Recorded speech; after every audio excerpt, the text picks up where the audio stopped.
Assalamualaikum warahmatullahi wabarakatuh. Bismillahirrahmanirrahim. Alhamdulillahi rabbil alamin. Wabihi nasta'inu ala umuri dunya waddin. Wassalatu wassalamu ala ashrafil mursalin Sayyidina wa maulana Muhammadin wa ala alihi wa ashabihi ajma'in. Amma ba'du.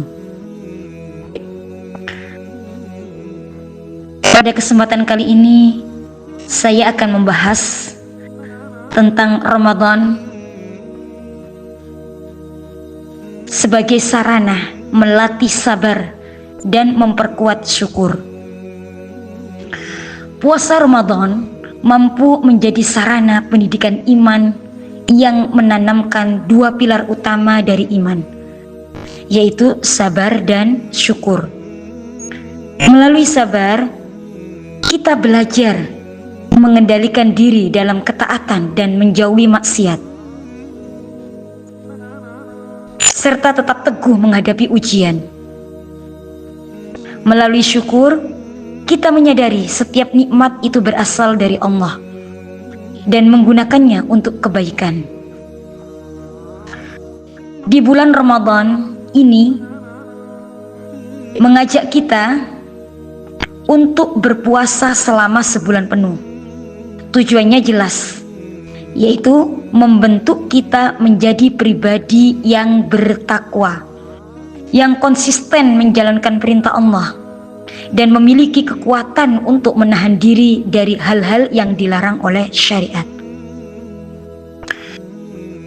Perlu kita ketahui bahwa takwa dalam puasa juga tidak bisa terlepas dari iman.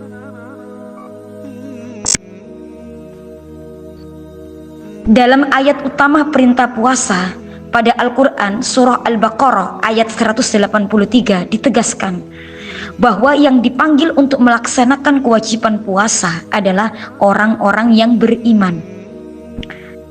Ya ayyuhalladzina amanu kutiba alaikumusyamu kama kutiba alal ladzina min qablikum la'allakum tattaqun.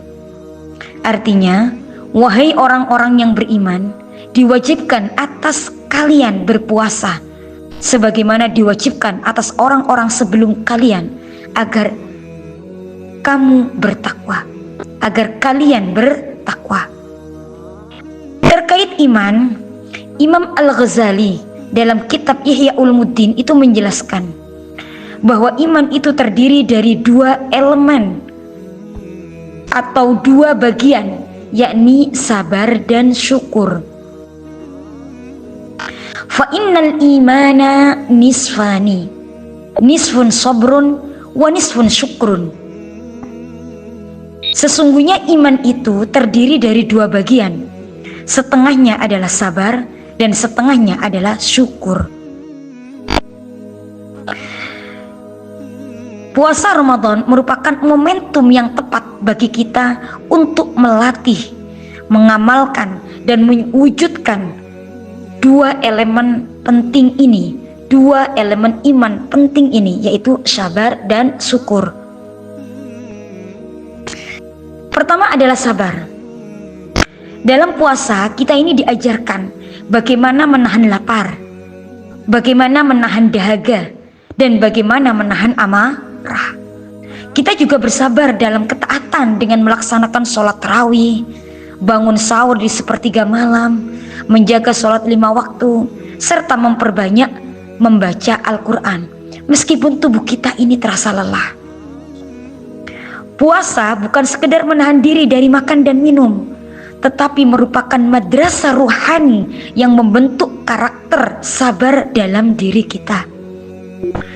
Dalam kitab Ihya Ulumuddin, Imam Al-Ghazali juga menjelaskan bahwa sabar memiliki 3 dimensi utama. Yang pertama adalah sabar dalam ketaatan, seperti tetap melaksanakan ibadah puasa meski kita ini terasa berat. Ini contoh sabar dalam ketaatan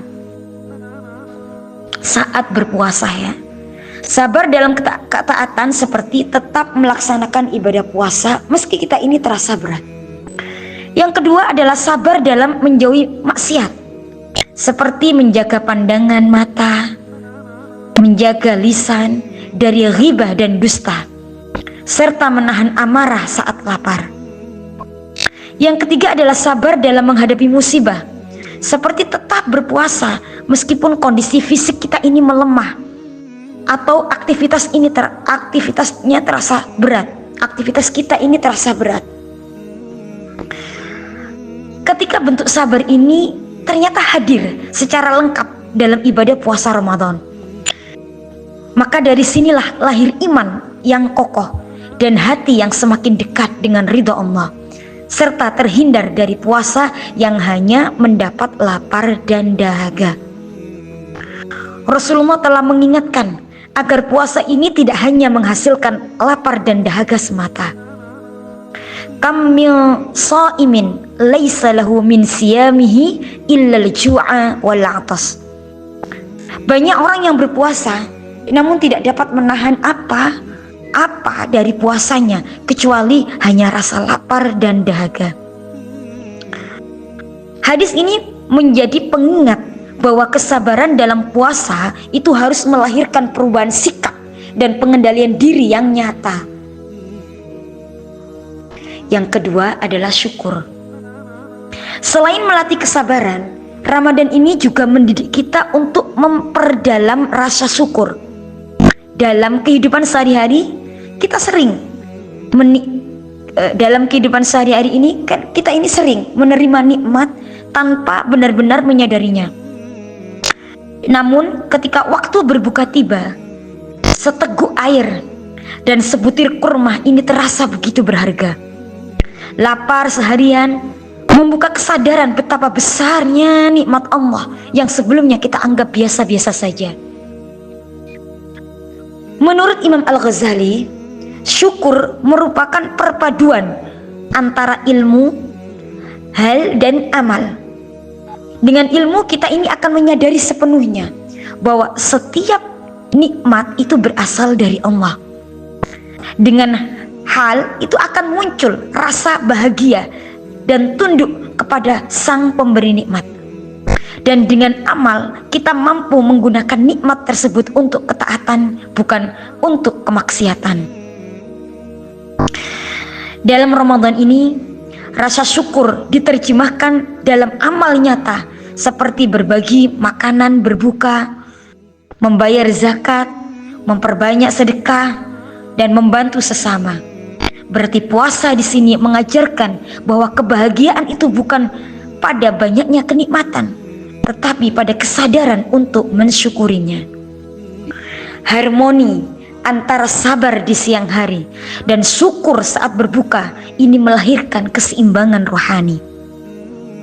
Jika setelah Ramadan kita bisa menjadi lebih sabar dalam menghadapi ujian dan lebih bersyukur dalam menerima nikmat, maka itulah tanda bahwa puasa kita membuahkan perubahan yang hakiki dan meningkatkan kualitas iman serta takwa kita. Dengan puasa yang berkualitas berdasarkan iman ini, insya Allah dosa-dosa kita yang lalu akan diampuni oleh Allah. Man shoma ramadhana imanan wahtisaban ghufira lahu ma taqaddama min dhanbi. Artinya, barang siapa berpuasa di bulan Ramadan karena iman dan mengharap pahala dari Allah, maka akan diampuni dosa-dosanya yang telah lalu. Akhirnya, sabar dan syukur bukan hanya sekedar tema Ramadan, melainkan bekal hidup sepanjang tahun. Puasa menjadi sarana latihan dan tujuan akhirnya adalah terbentuknya pribadi yang kokoh dalam kesabaran dan lapang dalam kesyukuran menuju pribadi yang beriman dan bertakwa. Semoga kita termasuk hamba-hamba Allah yang mampu memetik hikmah Ramadan sehingga iman kita ini semakin kuat dan perjalanan hidup kita ini semakin dekat dengan ridha Allah. Akhiru qawli hada. Assalamualaikum warahmatullahi wabarakatuh.